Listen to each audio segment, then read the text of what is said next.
Não, já desses está bem pacientes? estabelecido que a obesidade é uma doença crônica. Ô, Érica, hoje a gente vê, assim, aliás, sempre existiu, né, um preconceito muito grande com as pessoas que estão acima do peso, principalmente a obesidade. As pessoas falam que é preguiça, é sem vontade. Algumas pessoas até que criticam a utilização dessa medicação com análise de GLP-1, GIP, também glucagon agora.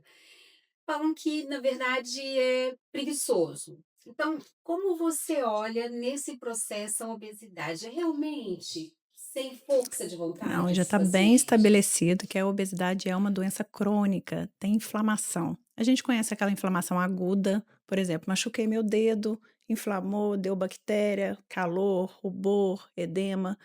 Não, a obesidade ela tem uma inflamação, mas ela é mais silenciosa, uma inflamação crônica. E por que que viram isso? Começaram a ver que tinha fatores inflamatórios no sangue de pessoas com obesidade.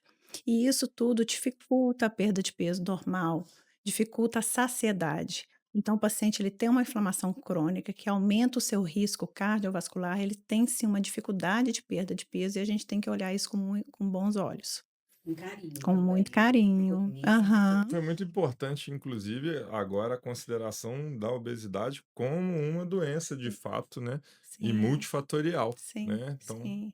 são Que muito acarreta várias complicações, né, despesas para o sistema de saúde, reduz qualidade de vida, então a gente tem que olhar para isso com cuidado, e com tirar os seriedade, preconceitos, né. preconceito. É, isso exatamente, aí. É, exatamente. porque realmente eles enfrentam muita dificuldade. Agora, em relação ao que você tem estudado sobre a obesidade e o estilo de vida, o que que você tem a falar sobre todas essas mudanças que aconteceram nos últimos anos, na verdade, só mudanças que aconteceram nos últimos anos relacionadas à medicação que vão para o tratamento da Então, isso obesidade? foi começou desde 2003, né, então assim, eu vi toda essa evolução. Antigamente a gente não tinha o que tratar direito a obesidade. Existiam várias anfetaminas, até a sibutramina que está aí até Uhum. hoje, orlistat, mas elas não entravam no mecanismo fisiopatológico mesmo. Às vezes você até aumentava por uma errada, né, aumentava o hormônio da tireoide, aumentava a anfetamina, que aumentava a adrenalina, cortisol, estresse. Você não agia na fisiopatologia. Hoje, eles conseguiram achar as moléculas que estão alteradas na obesidade. Então, fica muito mais fácil de tratar quando você está tratando corretamente, com menos efeitos colaterais. E foi um grande avanço. Isso foi um grande avanço. E a sibutramina, que foi muito conhecida, né, teve uma época que era só dava ela, né. Porque É, só tinha ela, né? é, Só tinha essa opção.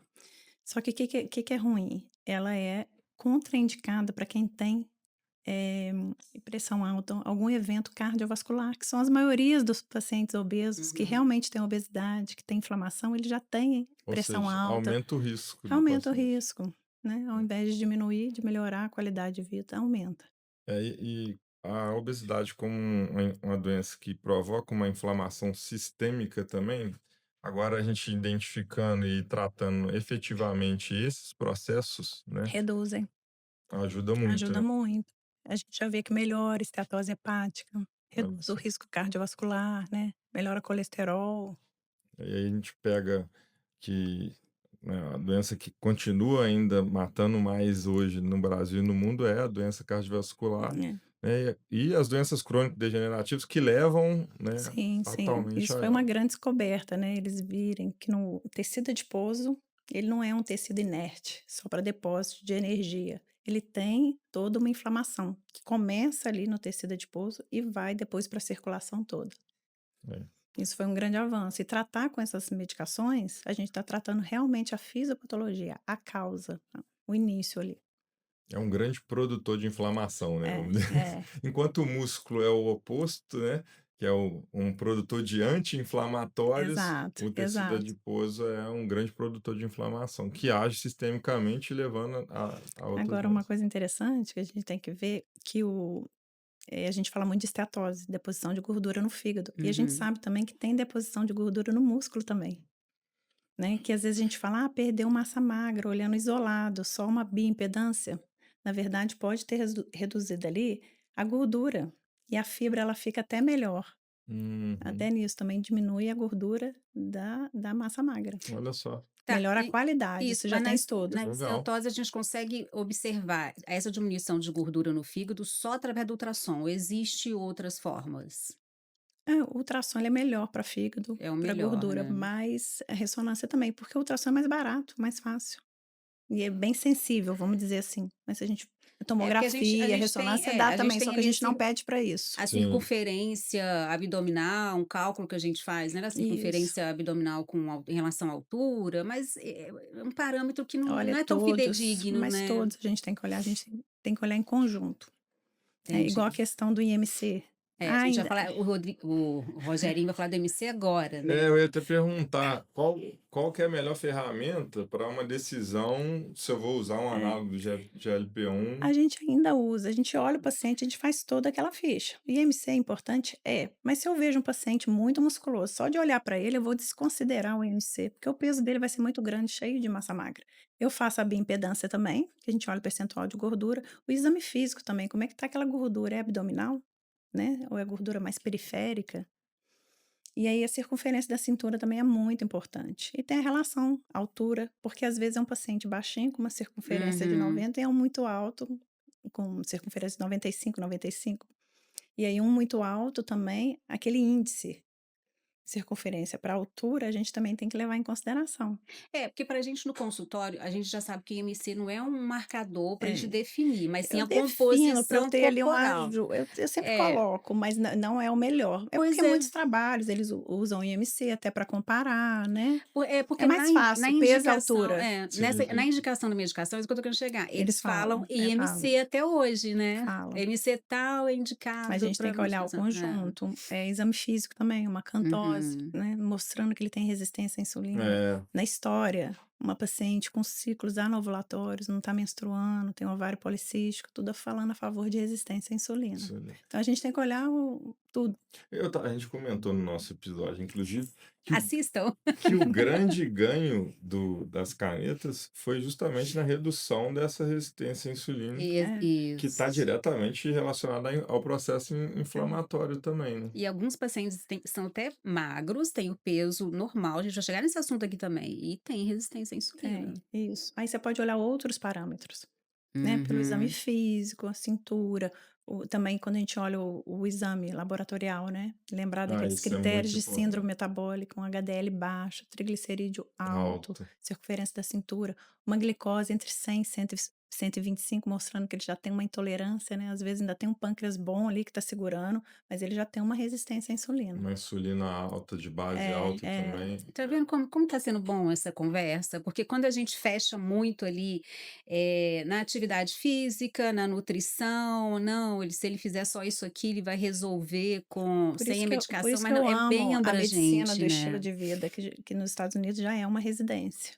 São 6 Olha, que pilares, legal. É, 6 inclusive a pilares. Érica tá indo agora para os Estados Unidos, passar um Hum, período lá estudando Tá sobre vendo? isso A lá. gente não indica qualquer pessoa. Eu tô falando, demora para indicar, mas aí a gente Aliás, eu nem sei se era um segredo, Érica, não, não, não. não é não é mais. mais. E são Spoiler, spoiler.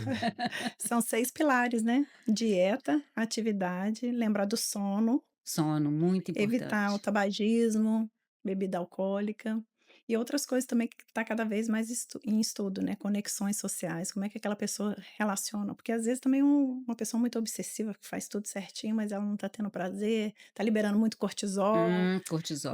e resiliência ao estresse, como é que ela lida com o estresse. Às vezes aquela pessoa certinha, mas que está ali no trânsito, vai parar, ele já está xingando, já está gritando, aí também não adianta, né? A gente tem que Esses, estar sempre lembrando de perguntar ao paciente isso tudo, como é que ele está lidando com isso tudo. Uhum. E o sono, super importante também. legal. Esses estudos das Blue Zones ajudou a gente a ter fazer um overview e ver o ser Uhum. humano mais holisticamente, né, para Exato, tomar uma exato, decisão. exato. E O que que achar eles têm que a gente não tem, né, para ter aquela é, qualidade de vida, né?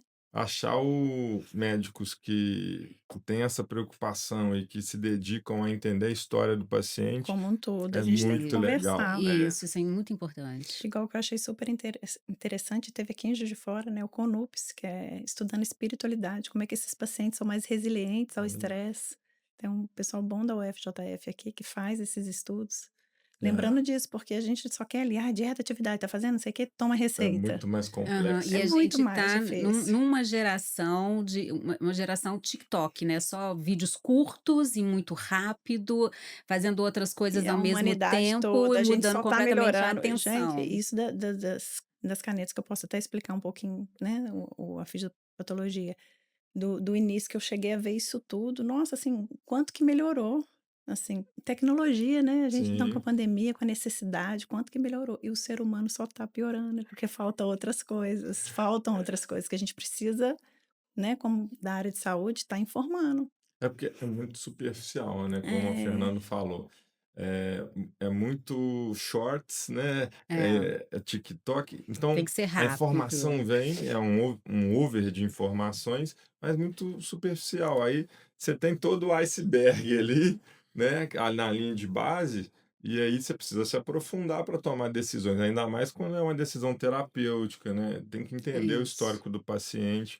E hoje também, eh eu vejo que dentro da área médica mesmo, não são tantos médicos que se dedicam tempo para entender esse iceberg ali também do paciente. O short está indo para dentro do consultório muitas vezes também, né? A Isso. informação rápida, né? O paciente já chega no consultório com ideias muito rasas e curtas do que tem que fazer e acaba não confiando tanto no protocolo que vai ser proposto, né, achando que é exatamente aquilo que deu um boom na internet, daquele profissional que esperava mais likes, essas coisas, que fez uma coisa superficial para chamar a atenção e prendeu aquele paciente. Aí o exato. paciente chega cheio de E se ele não crenças, né. faz a modificação de estilo de vida, a caneta é muito boa? É, mas ele vai ganhar depois, vai ter reganho de peso depois. Não vai sustentar. Isso porque por si só, por ser doença crônica, já vai ser difícil dele manter. Mas se Que ele não modificar, aí é impossível. continua sendo o mesmo desafio É, de de sempre, antes, né, de de sempre, sempre, né. O de reganho sempre. de peso ali É, não se é. sustenta muitas vezes, em um ano já está tendo reganho de Até peso. quem É o já que a fez gente tá cirurgia bariátrica, né? Hoje as canetas estão tendo a mesma perda de peso da cirurgia. Pois é. Mas a diminuiu gente tem que bastante a tentar evitar cirurgia. esse reganho. Peraí. Antes de sair, me diz uma coisa. O que essa conversa mexeu com você? Papo de Fibra existe para mostrar a transformação real. E isso vai além do corpo. Ela passa pela mente, pela disciplina e pela ciência. Por histórias que inspiram mudança. Comenta aqui o que mais te marcou, se inscreve no canal e compartilha esse corte com alguém que precisa ouvir isso hoje. Papo de Fibra, ciências que inspiram, histórias que transformam.